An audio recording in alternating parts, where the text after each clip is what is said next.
আসসালামু আলাইকুম নবম দশম শ্রেণীর ছোট ভাই ও আপুরা, কি অবস্থা? তোমরা সবাই কেমন আছো? আশা করি ভালো। তো আজকে তোমাদের গণিত বিষয় দ্বিতীয় অধ্যায় সেট ও ফাংশন থেকে একটা বোর্ড প্রশ্ন সমাধান করব। আর বোর্ড প্রশ্নটা হচ্ছে যশোর বোর্ড 2023। তাহলে তোমাদের সেট ফাংশন থেকে যশোর বোর্ড 2023 সালে যে বোর্ড প্রশ্নটা আসছিল, এটা আমরা একেবারে পানির মতো সহজে সমাধান করব। যদি আমরা উদ্দীপকটা দেখি, আমাদের প্রথমত আর মানে একটা অন্যয় সমান দেওয়া আছে কি x বিলংস টু n, যেন x মৌলিক সংখ্যা এবং x square less than or equal 15। তারপরে আমাদের s সমান দেওয়া আছে একটা ক্রমযোগ কি cx dy, cd সমান cd, dx cy। এখন ক নম্বর প্রশ্ন হচ্ছে f of x সমান x cube minus 2x plus 3 হলে f of মাইনাস 3 নির্ণয় করো। ক আমাদের উদ্দীপকের সাথে সম্পর্ক নাই, আর ক হচ্ছে আমাদের একটা ফাংশনের অঙ্ক।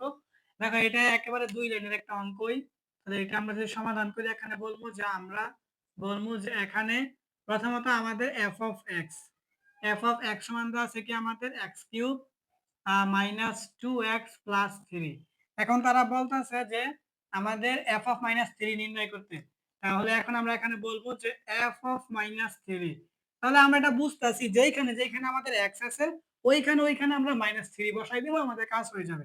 তাহলে প্রথমত এখানে আমাদের x এর মানে এখানে আমরা মাইনাস 3 দেবো, আর পাওয়ার হচ্ছে আমাদের 3 পরে মাইনাস, এখানে হচ্ছে আমাদের 2 গুণের সম্পর্ক, x এর মান হচ্ছে আমাদের মাইনাস 3। এখানে প্রথম বন্ধনী দিতে হইব কারণ এটা যেহেতু মাইনাস এই জন্য। তারপর হচ্ছে আমাদের প্লাস 3। এখন আমাদের প্রথমত এই 3 এর উপরে কিউব করলে তোমার হবে 27। তারপরে যদি মাইনাসের উপরে পাওয়ারটা জোড় সংখ্যা হয় তাহলে মাইনাসটা প্লাস হয়ে যায়, আর যদি মাইনাসের উপরে পাওয়ারটা বিজোড় সংখ্যা হয় তাহলে এটা মাইনাস মাইনাসই থাকে। তাহলে যেহেতু আমাদের পাওয়ারটা 3 আছে মানে বিজোড় সংখ্যা, তাহলে আমাদের মাইনাসটা মাইনাসই থাকবে। পরে এখানে আমাদের মাইনাসে মাইনাসে প্লাস হয়ে যাবে, 3 দুগুণে 6 হবে, আর এখানে হচ্ছে আমাদের প্লাস 3। এখন আমাদের এখানে মাইনাস 27, আর এখানে প্লাসের 6 আর প্লাসের 3 যোগ করলে হবে আমাদের প্লাসের 9। এখন আমাদের মাইনাসের 27 আর প্লাস 9 এর যদি আমরা কাজ করি, এর মানে আমাদের মাইনাসের 27টা থেকে প্লাসের 9টা আমরা বাদ দিলে আমাদের এখানে থাকবে মাইনাসের 18টা। ঠিক আছে, এটাই কিন্তু আমাদের আনসার। আমরা বলবো যে সুতরাং আমাদের f অফ মাইনাস 3 সমান হচ্ছে আমাদের মাইনাস 18 বা বিয়োগের 18। এটাই কিন্তু আমাদের কাঙ্ক্ষিত আনসার। এখন আমরা খ নাম্বার প্রশ্ন আরো সহজে সমাধান করি। খ নাম্বার প্রশ্নটা দেখো, পি অফ আর মানে পাওয়ার সেট অফ আর নির্ণয় করে দেখাও যে পি অফ আর মানে পাওয়ার সেট অফ আর মানে শক্তি সেটের উপাদান সংখ্যা 2 টু দি পাওয়ার n কে সমর্থন করে, যেখানে n হচ্ছে r এর উপাদান সংখ্যা। n কে আমরা r এর উপাদান সংখ্যা ধরবো। তাইলে এখানে আমরা খুব সহজে বুঝি আমাদের r যেটা আছে সেটটা এটা ঘটন পদ্ধতিতে আছে, আমরা আগে তালিকা পদ্ধতিতে আনবো rটা, পরে ওই r এর আমরা কি করব পাওয়ার সেট মানে শক্তি সেট নির্ণয় করব। নির্ণয় করে পরে আমরা প্রমাণ করবো যে 2 টু দি পাওয়ার n কে সমর্থন করে। তাহলে প্রথমত আমরা যে কাজটা করবো এটাতে তালিকা পদ্ধতিতে আনতে হইব। এটা হচ্ছে আমাদের খ নাম্বার। আমরা লিখি দেওয়া আছে ঘটন পদ্ধতিতে আমাদের যেইটা, তা আমরা লিখি যে দেওয়া আছে আমাদের আর সমান দেওয়া আছে কি যে x বিলংস টু n, যেন x মৌলিক সংখ্যা, যেন x মৌলিক সংখ্যা এবং এবং আমাদের x square less than or equal 15। এখন এইটা আমাদেরকে গঠন পদ্ধতিতে তারা দিয়ে দিছে, তালিকাতে আমাদেরকে আনতে হইব মানে তালিকা পদ্ধতি করতে হইব। এখন এটা হচ্ছে x বিলংস টু n মানে ন্যাচারাল নাম্বার স্বাভাবিক সংখ্যা হইব, x হলো মৌলিক সংখ্যা এবং ওই মৌলিক সংখ্যাগুলোকে বর্গ করলে 50 থেকে ছোট হইব। এখানে তোমরা একটা কথা লিখতে পারো যে অর্থাৎ যে সকল মৌলিক সংখ্যাকে বর্গ করলে 50 এর সমান, এখানে তো আমাদের নিচেটা দাঁড়িয়ে আছে, তাই মানে 50 এর সমানও এটা বোঝায় যে অর্থাৎ যে সকল মৌলিক সংখ্যাকে বর্গ করলে 50 এর সমান বা 50 থেকে ছোট হইব তাদের সেট হচ্ছে আমাদের আর। এই কথাটা লিখতে পারো। এখন আমরা এটা এখানে প্রমাণ করব কোন কোনগুলো আছে। আমরা প্রথম বলবো যে এখন এখন আমরা এটা প্রমাণ করবো যে x সমান সবচেয়ে ছোট মৌলিক সংখ্যা হয়েছে 2। তাহলে x সমান 2 হলে, তাহলে x সমান 2 হলে আমাদের কি x স্কয়ার সমান তাহলে 2 এর উপরে স্কয়ার করলে কত 4। তাহলে 4 কিন্তু আমার 50 থেকে ছোট, এটা আমাদের এখানে আসবে। পরে আমরা বলবো যে x সমান, তারপর হচ্ছে আমাদের 3 মৌলিক সংখ্যা। মৌলিক সংখ্যা মানে কি ওই সংখ্যাকে ওই সংখ্যার 1 ছাড়া অন্য কোনো সংখ্যা দ্বারা ভাগ করা যাবে না, ওইটা হচ্ছে আমাদের মৌলিক।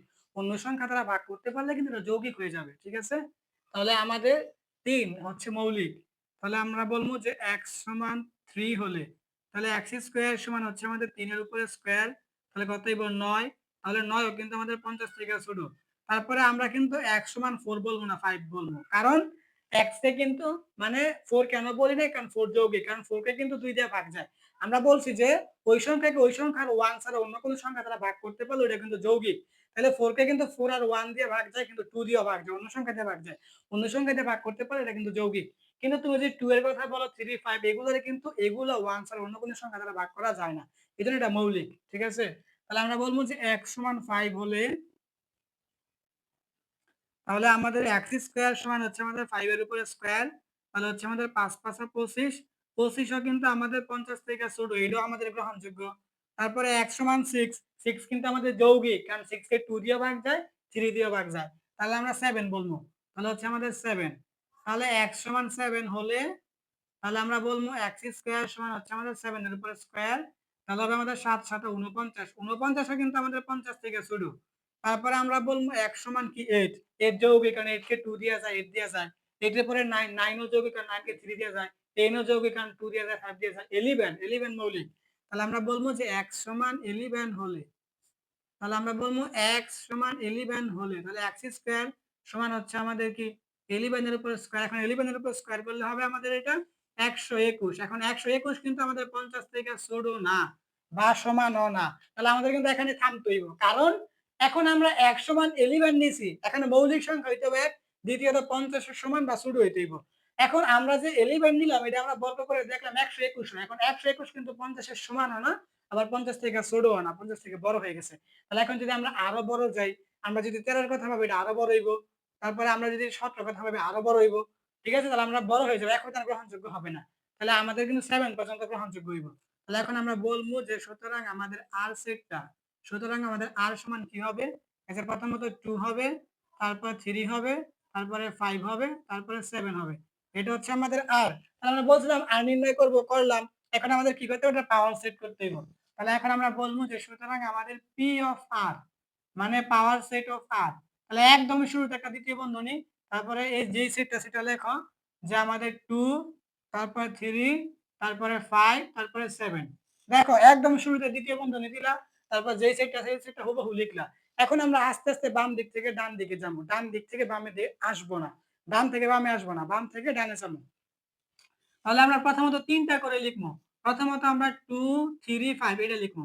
তাহলে 2, 3, 5 এটা লিখলাম আমরা একটা।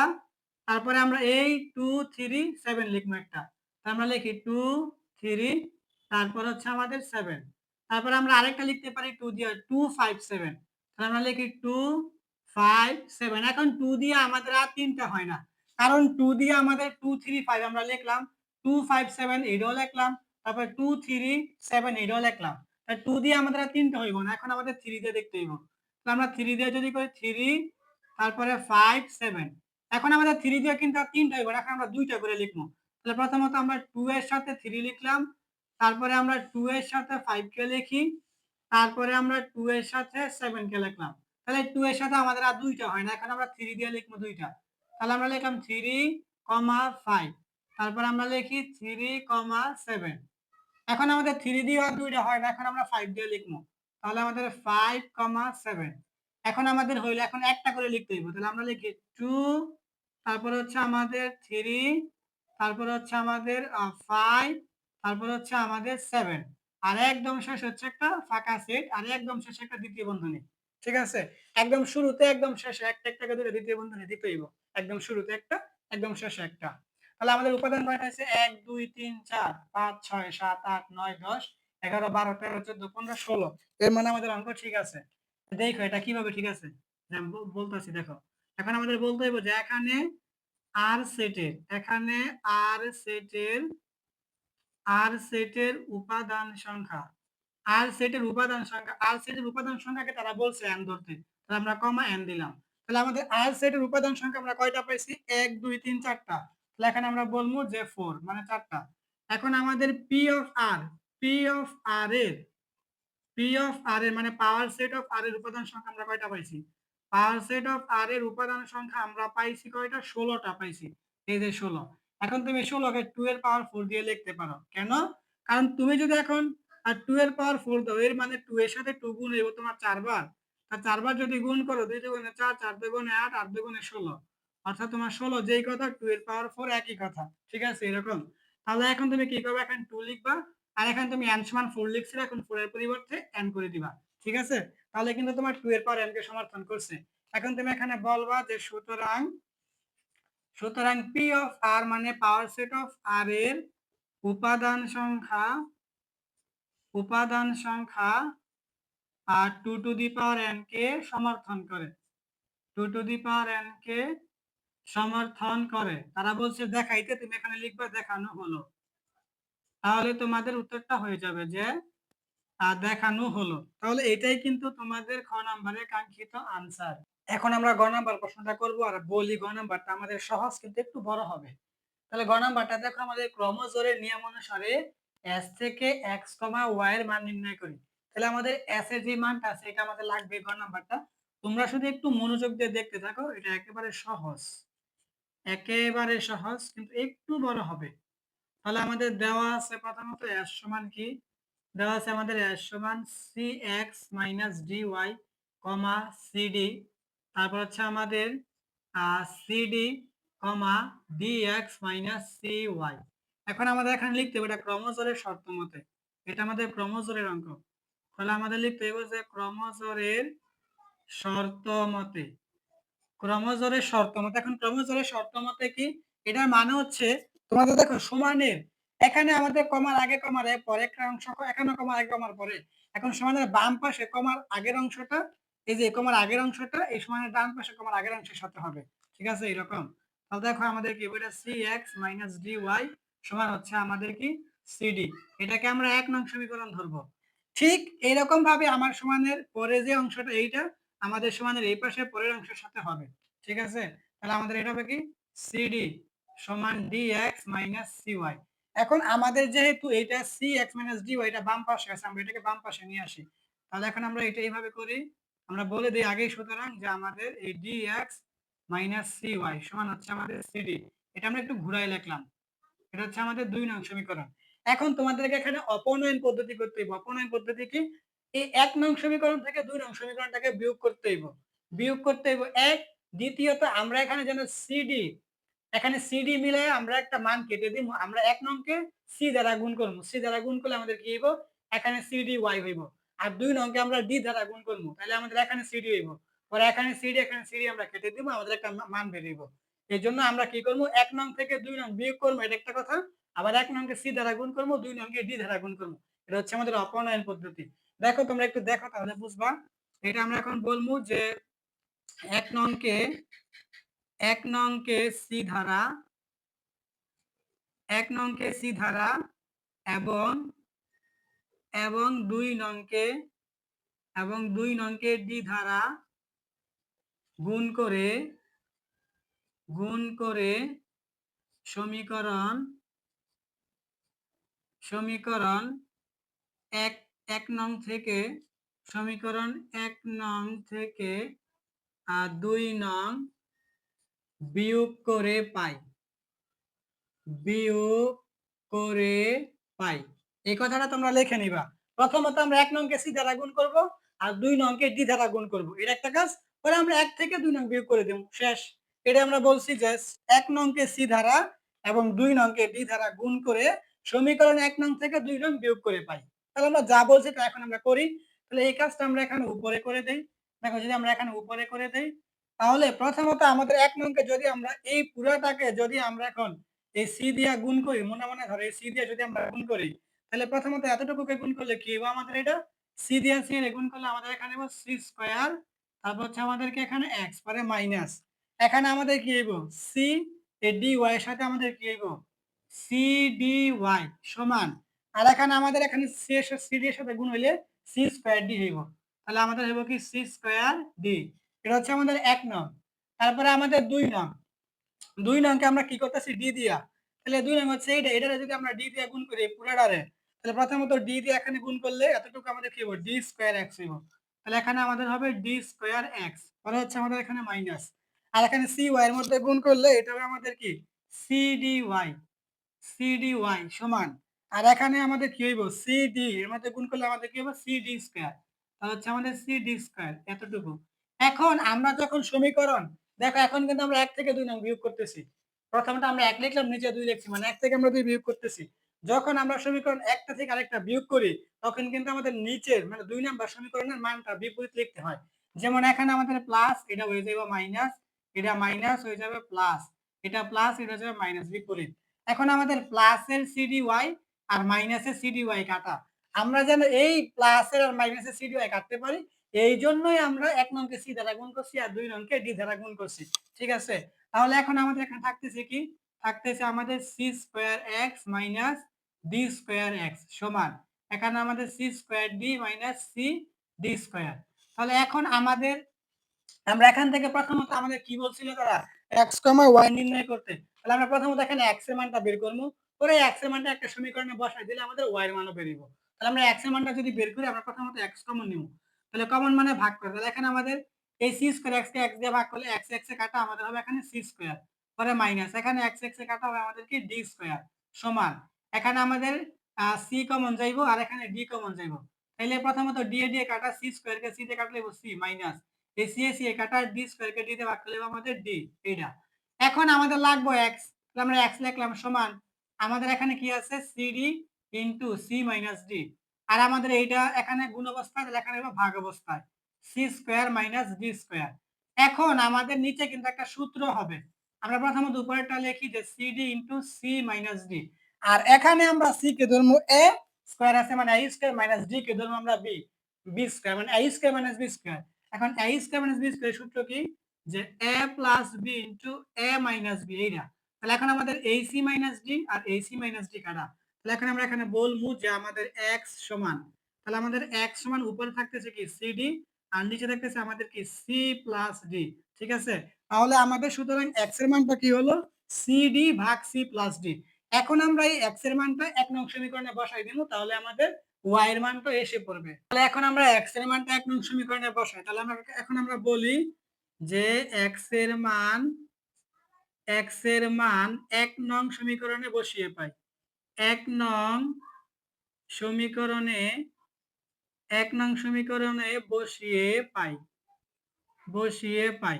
ঠিক আছে, আমরা এই কথাটা লিখে নিলাম যে x এর মান ১ নং সমীকরণে বসিয়ে পাই। তাহলে এখন আমাদের ১ নং সমীকরণটা কি আছে আমাদের এই যে এইটা। তাহলে প্রথমত হচ্ছে আমাদের c ইনটু আর x। x এর মানটা আমরা কি বের করলাম এখন? x এর মানটা আমরা বের করছি cd ভাগ c প্লাস d। তারপর এর সাথে হচ্ছে আমাদের মাইনাস dy সমান হচ্ছে আমাদের cd। ঠিক আছে? এতটুকু। এখন আমরা অঙ্কটা দেখো, এখন আমাদের কি হইব এখানে? এখানে আমাদের এটা নিচে আছে মনে 1, তাহলে c উপরে গুণ করলে হবে আমাদের c স্কয়ার d আর নিচে হবে আমাদের c প্লাস d আর হচ্ছে আমাদের মাইনাস dy সমান হচ্ছে আমাদের cd এতটুকু। এখন আমাদের এখানে কাজটা আমরা একটু উপরে চাপায়া করি যেহেতু আমাদের জায়গা কম। এখন আমরা এখানে করি। দেখো এখন আমাদের এখানে উপরে হচ্ছে কি c স্কয়ার d আর নিচে হচ্ছে আমাদের c প্লাস d। এখন আমাদের কিন্তু লাগবে এখানে y এর মানটা। তাহলে আমরা যেন y এর মানটা বের করতে পারি, এই জন্য আমরা কি করবো, এই cd কে সমান সমান এই পাশে আনবো। এটা আমাদের কি মাইনাস cd সমান হবে আমাদের কি dy। দেখো এইটা আমরা কি করছি একটু আগে পরে করছি যেন আমরা y এর মানটা বের করতে পারি। আমরা প্রথমত c স্কয়ার d ভাগ c প্লাস d করছি, তারপরে সমানের ডান পাশে cd ছিল প্লাসের, সমানের বাম পাশে আমরা মাইনাসের cd করে দিছি। আর সমানের বাম পাশে ছিল আমাদের মাইনাস dy, সমানের ডান পাশে আমরা করে দিছি প্লাস dy। এখন আমরা এটাকে একটু ঘুরাই লিখবো যেহেতু আমাদের dy এর মানটা লাগবে, এজন্য আমরা লিখবো যে dy সমান হচ্ছে আমাদের কি c স্কয়ার d ভাগ c plus d minus cd। এটা একটু ঘুরাই লিখলাম আমরা। এখন আমরা এখানে একটু লসাগু এর কাজ করব। dy সমান লসাগু এর কাজটা কি? লসাগু এর কাজটা হচ্ছে আমাদের এটা নিচে আছে মনে 1 হর, তাহলে 1 হর আর c প্লাস d লসাগু করলে আমাদের c প্লাস d হইব। এখন এই হর দিয়ে লসাগু এর ভাগ করলে 1 হইব, এগিয়ে লবের সাথে গুণ করলে আমাদের এটা হইব c স্কয়ার d, মানে হচ্ছে আমাদের এখানে মাইনাস এই 1 দিয়ে এটাতে ভাগ করলে c প্লাস d এবং আমাদের ভাগফল মানে হর 1 দিয়ে লসাগু c প্লাস d কে ভাগ করলে আমাদের c প্লাস d হইব। পরে এটাকে উপরে cd এর সাথে গুণ হইব। তাহলে আমরা cd into c plus d গুণ অবস্থায় রাখি, দেখি আমাদের কি হয়। সমান হচ্ছে আমাদের কি dy সমান, তাহলে উপরে হচ্ছে আমাদের c স্কয়ার d মাইনাস এই cd c এর সাথে গুণলে আমাদের c স্কয়ার d, এটা প্লাসে মাইনাসে মাইনাস, এখানে প্লাসে মাইনাসে মাইনাস, আর cd d এর সাথে গুণলে এটা আমাদের c d স্কয়ার ভাগ হচ্ছে আমাদের কি c প্লাস d। এখন আমাদের এটা কি হবে dy সমান, এখন আমাদের এখানে দেখো সি স্কোয়ার ডি মাইনাসে সি স্কোয়ার ডি প্লাসের কাটা, তো থাকতেছে আমাদের উপরে মাইনাস সি ডি স্কোয়ার, উপরে আমাদের সি প্লাস ডি। এখন আমাদের কিন্তু এখানে লাগবে ওয়াই এর মানটা, আমাদের ডিটা সরাইতে হইব। আমরা লিখলাম যে ওয়াই সমান, এখন আমাদের ডিটা আমরা উপরে এটা লিখি সি মাইনাস ডি, আর হচ্ছে আমাদের এটা সি প্লাস ডি, মানে মাইনাস সি ডি স্কোয়ার উপরে, আর এখানে সি প্লাস ডি। এখন আমাদের এই ডিটা সমানের বাম পাশে হচ্ছে গুণ অবস্থায়, সমানের ডান পাশে হবে ভাগ অবস্থা, ভাগ অবস্থা হলে আমাদের হরে লিখতে হয়, আমরা হরে লিখলাম। এখন আমরা এই ডি দিয়া এই ডি স্কয়ারকে ভাগ করলে হবে আমাদের ডি। এখন আমরা এখানে বলে দিব যে সুতরাং আমাদের y সমান, সুতরাং আমাদের y সমান মাইনাস এখানে c, আর এই ডি দিয়ে ডি স্কয়ারকে ভাগ করছি পুরো হইছে আমাদের এখানে ডি, আর নিচে হইছে আমাদের c প্লাস ডি। ঠিক আছে, তাহলে আমাদের y এর মানটা কি হইলো মাইনাস cd ভাগ c প্লাস ডি। তাহলে আমাদের x এর মান হইছে y এর মান হইছে। এখন যেহেতু আমাদের এখানে জায়গা কম, আমরা এখানে ছোট করে লিখে দেই যে সুতরাং আমাদের যে বলছিল x, y, সুতরাং আমাদের x, y সমান, তাহলে আমাদের প্রথমত x এর মানটা আমরা কি পাইছিলাম, এখানে দেখো x এর মানটা আমরা পাইছি cd ভাগ হচ্ছে আমাদের c প্লাস d, কমা, আর আমাদের y মানটা আমরা পাইলাম মাইনাস cd ভাগ হচ্ছে আমাদের c প্লাস d। তাহলে ঠিক আছে, এটা হচ্ছে তোমাদের গ নম্বরের কাঙ্ক্ষিত आंसर। তাহলে এটাই কিন্তু ছিল তোমাদের নবম দশম শ্রেণীদের গণিত বিষয় দ্বিতীয় অধ্যায় সেট ও ফাংশন থেকে আসা, যা সর্বন 2023।